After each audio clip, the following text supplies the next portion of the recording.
Hello, everybody, and welcome to another edition of the Brown Bears Sports Report. I'm your host, Scott Credici. Glad you could join us. The Brown Bears Sports Report brought to you each week by United Healthcare. You put care into everything that you do. United Healthcare does too. United Healthcare, health plans that care for you and your family every step of the way. See what care can do at uhc.com. Well, joining us on the Brown Bears Sports Report this week, it gives me great pleasure to welcome our women's gymnastics program. And let's say hello to their head coach, Sarah Carver-Milne. Sarah, how are you tonight? I'm great, Scott. Thanks for having us. Well, thank you for joining us tonight. And you brought with you two of your student athletes, a junior from Lawrenceville, New Jersey, May Lee Costa. May, how are you? Hi, I'm good. I'm glad to be here. Well, thank you for being with us. And a senior from Park City, Utah, Rose Dalmanovsky is with us. Rose, how are you tonight? I'm doing well. Thanks for having us. Well, Rose, thank you for being with us. Coach, we'll start with you. It's been a year, unfortunately, for you and all of our winter sports programs since you last competed before everything got shut down due to the pandemic. But, last year, what you did get in before the ECACs and the NCAAs, were canceled, you accomplished some great things. 9 All-Ivy Classic Awards, 6 All-ECAC honors. You had 2 ECAC Scholar Athletes, 1 USAG All-American, 6 ECAC All-Academic selections, 10 USAG Scholar Athlete honorees as well. So I'd say that was a pretty good year. Yeah, definitely. We were on a roll. It was obviously disappointing to have our season cut short, but we made some great strides and we're ready to jump right back in where we left off next season. I mean, the good news is you did get a lot of the season, most of the season, and the bad news is the ECACs and the NCAAs were canceled due to the pandemic, so you didn't get to finish it off there. Yeah, it was tough. It was a tough week, that final week. We were fortunate to get our final home meet in, which was our senior meet and our alumni meet.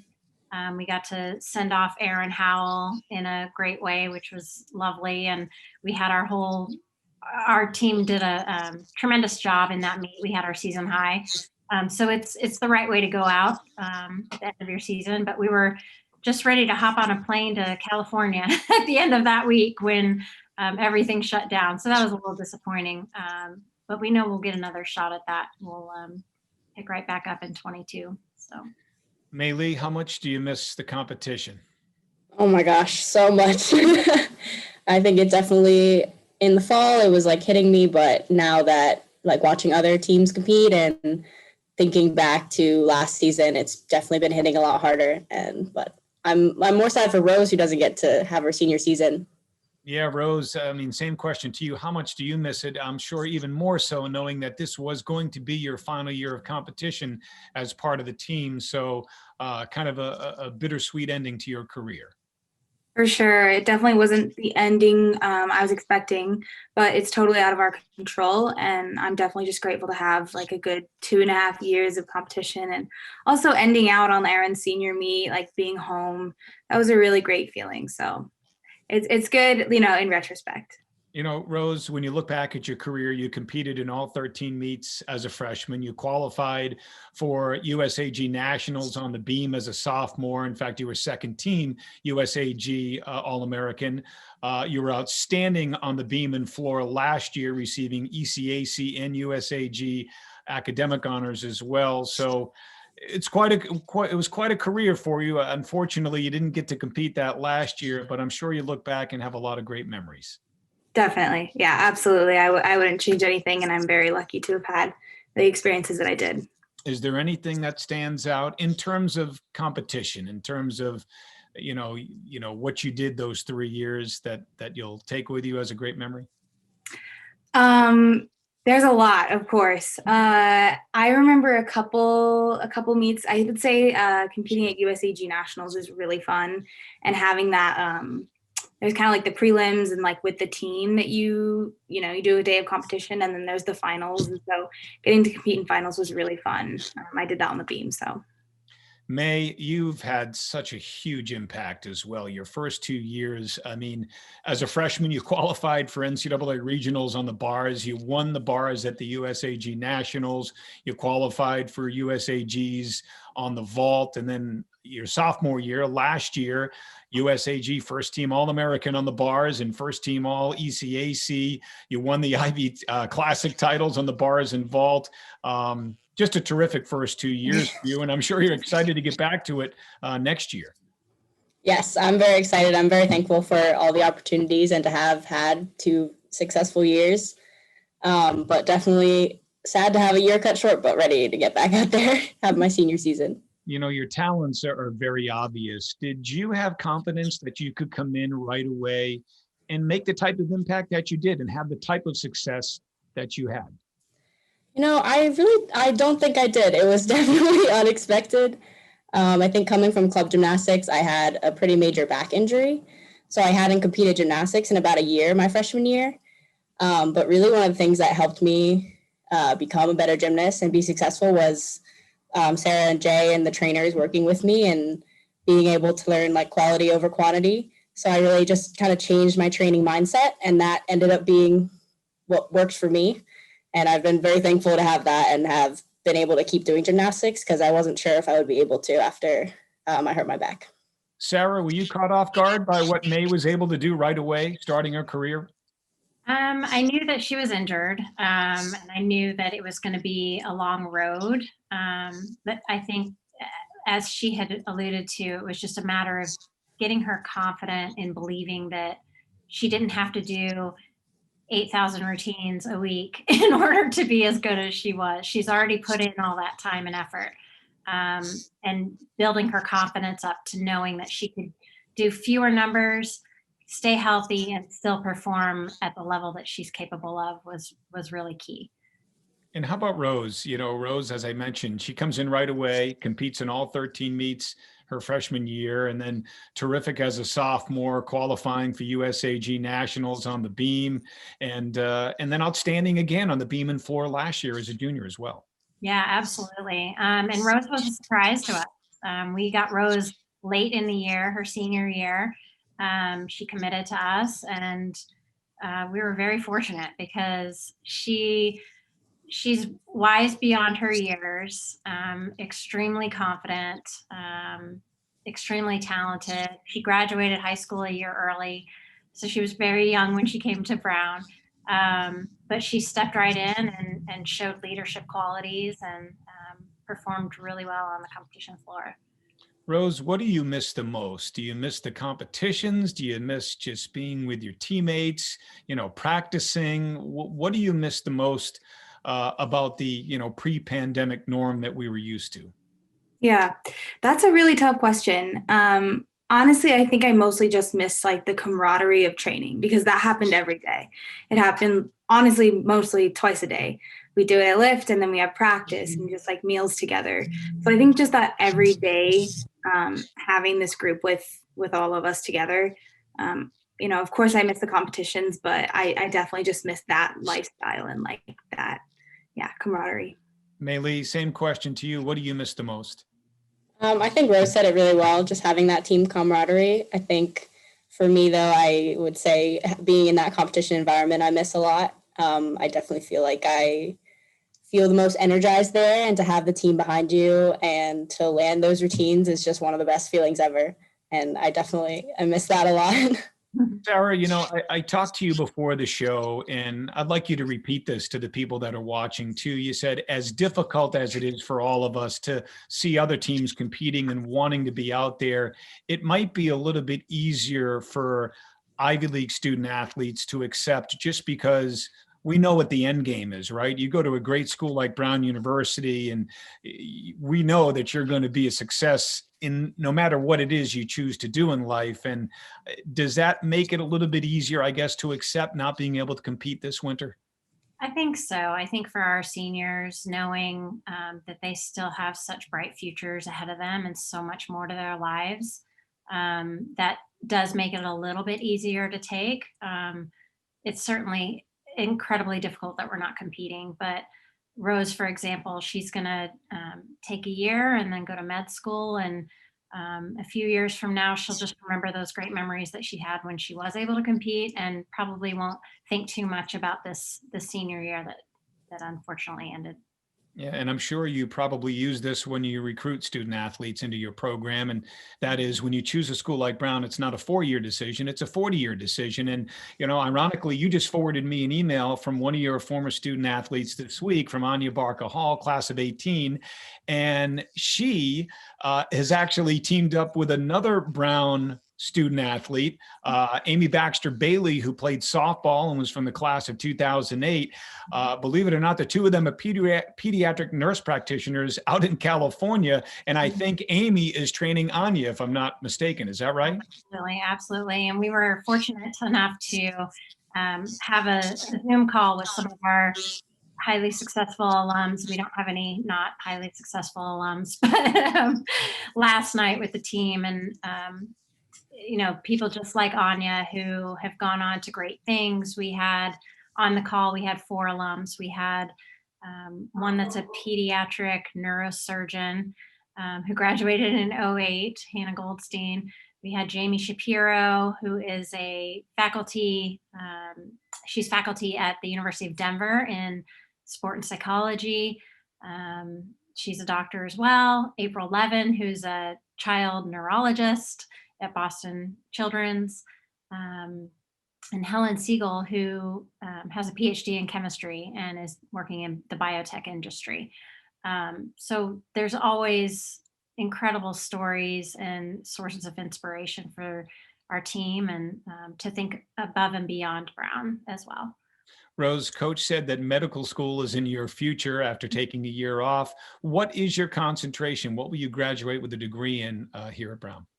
Yep. So my concentration is a Bachelor of Science in Biology, and the specific track is Physiology and Biotech. Okay. And then you plan on taking the next year off before applying to and going to med school. Is that the plan? Yep. I'm going to take 1 or 2 years off and just get a little more experience, take some time off of school, and then hopefully get on the med school track. And well, already on the track, but ideally, what would you like to do? I mean, what do you see yourself doing when you do finally get that degree? Yeah, it's definitely open-ended right now. There's a lot of, I've done some research in neurology and actually like pediatric neurology. So I'm definitely interested in that. But pediatrics and primary care is also an interest. So once I, get into med school, I will figure that out through like rounds and everything. Sure. Mei Lee, what's your concentration? So I'm double concentrating in education on a policy track and East Asian studies.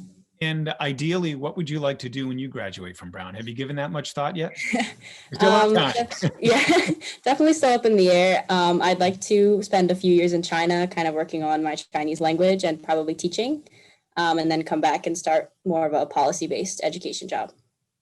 Coach, one of the fun events that your program has been a part of the last few years, I think a few years ago it was called Beauty and the Beast, and last year it was Rumble and Tumble, but teaming up with our wrestling program and having gymnastics and wrestling happening at the same time in the Pizzatola Sports Center, it's been kind of a fun event, hasn't it?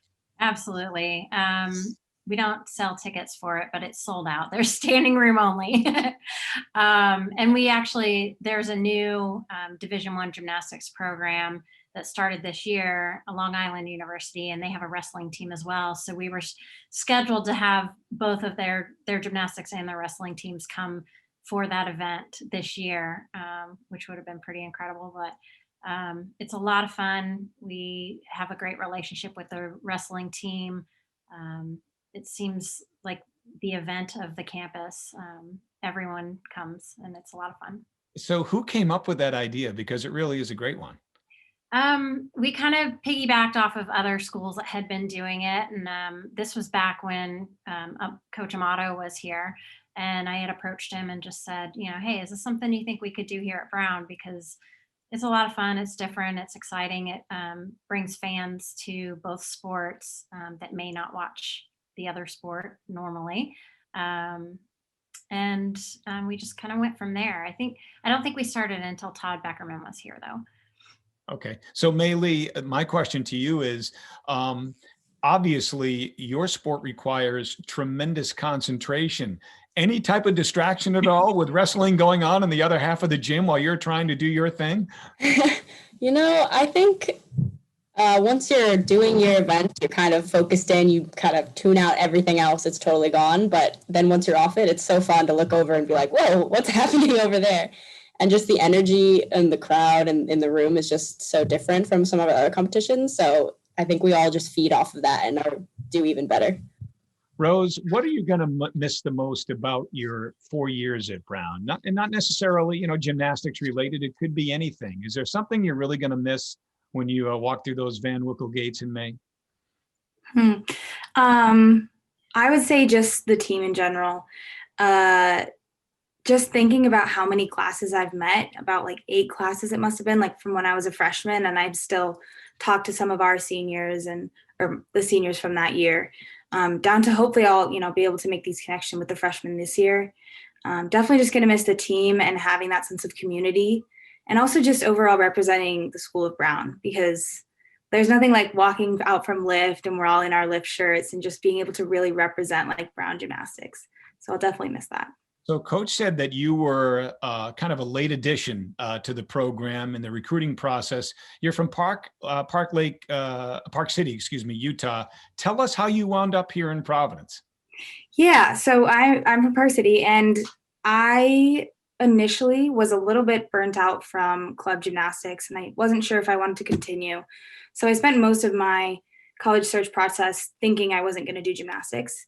So I actually was committed to Northeastern, and then got it kind of waitlisted at Brown, reached out to Sarah, and I kind of started training again. And I was like, this opportunity has presented itself. Like I'd be down, like Brown's a great school. So things just ended up working out, and I was able to continue gymnastics and kind of get back on track with that. And obviously I wouldn't change a thing. Like it was incredible, an amazing experience. So I'm really glad that I was able to kind of like rekindle my passion and love for the sport through these last couple of years. So Maylee, you're from literally just around the corner from Princeton University down in Lawrenceville. Were you a little bit under recruited as a senior? Because as you mentioned, you were injured and didn't compete that year. Tell us about your recruiting process and how you wound up here at Brown. Yeah, I had most of my recruiting done junior year. So the injury, I actually got injured after I committed to Brown, okay, which was both the scariest email to ever send to Sarah, but also a relief because I was committed. But junior year, I was kind of decided I wanted to talk to the Ivy League gymnastics. I came from a pretty big club gym, so a lot of my teammates were talking to really like top 10 schools, and it was definitely a very nerve-wracking and discouraging process, I would say. And I kind of was talking to Sarah and a couple other schools, but then like Rose said, like club gymnastics becomes a lot, and I was feeling a little burnt out. Wasn't sure if I wanted to continue. So fell out of communication a little bit with Sarah, which was my fault and definitely not recommended. But we ended up towards the end of the summer before my senior year, kind of finally getting back in contact, and she offered me a spot and I took it pretty much immediately. So tell me how you kind of stay in game shape, so to speak. I mean, during the pandemic, I'm sure, I know right now at Brown, you don't have access to your gym and your equipment and things of that nature. So how do you, I guess, keep your game in shape, so to speak? Yeah, so right now, like you said, it's a little difficult because we can't do very gymnastic specific training because there's a lot of safety issues with doing it like outside or on hard floors. So it's about kind of keeping just in general athletic shape. And then I do a lot of handstands in my apartment, kind of trying to work on those things. And we're very fortunate to be able to have the team workouts now in the squash courts. And I think those are very helpful because the coaches have a better idea of gymnastic specific training. So even if we're not doing the skills we need to, we're building up the muscles so that when we come back, it should hopefully be an easier transition. Sarah, tell us what it's been like from a recruiting standpoint during the pandemic. I would imagine it's all being done virtually, correct? It is. It's a lot of watching live streamed practices and meets. Everything's online now. So, and the NCAA dead period was just extended till the end of May, which means that we won't be able to go to Junior Olympic Nationals, which is our biggest recruiting event of the year. So it's just a matter of keeping in touch with these athletes, asking them for videos of their practices. A lot of their competitions have been canceled too. So, and a lot of them have their gym shut down for 2 weeks at a time. So really just having to give people time to prove themselves and show what they're capable of without the normal resources that they would have. So, Sarah, you have 4 seniors, 3 of which will be graduating, one of which is taking the year off to come back next year, correct? Correct. And Yeah. so what would you like to say to your 3 graduating seniors? Oh, goodness. You're going to make me cry. Um, it's hard. It's really hard. It's always hard saying goodbye to seniors. They become family, and every 4 years we have to say goodbye to family members, and that's really tough. And we spend their entire senior year honoring them. Every meet, it's, oh, well, this is the last meet at UNH we'll have, or this is the last home meet we'll have, or the last practice we'll have in the Pizzatola. And we get to honor them all throughout the year. So that's making it extremely difficult this year. We're going to do what we can virtually to honor them, but it's just not the same. To have everyone there, to be able to give them hugs and tell them in person how much they meant to the program, and how their legacy will be left and carried on. It's pretty difficult. Rose, is there anything you'd like to say to your teammates as you get set to graduate in May? Yeah, well, I mean, to the best of my ability, I just want to support the team through this year and hopefully set them up for a great season next year. So I'm trying to, keep up with them in practices, even though I'm very out of gymnastics shape. And for this year, I mean, I heard someone say it's the first that matter, not the last. So even though I didn't get a last senior season or whatever, I got the first couple years of experiences. And I hope that everyone just takes this year, and next year they're just that much more grateful to be able to compete and practice and just really embrace the grind. So, but definitely holding on to any memories that I can with them. Well, Rose, thank you for everything you've done and the way you've represented not only the gymnastics program, but Brown Athletics and Brown University so well over the last 4 years. May Lee, can't wait to see you back in competition next year. And Coach, thank you for joining us on the Brown Bears Sports Report. Really enjoyed it tonight. Thank you for having us. We appreciate it. This has been a presentation of Learfield IMG College.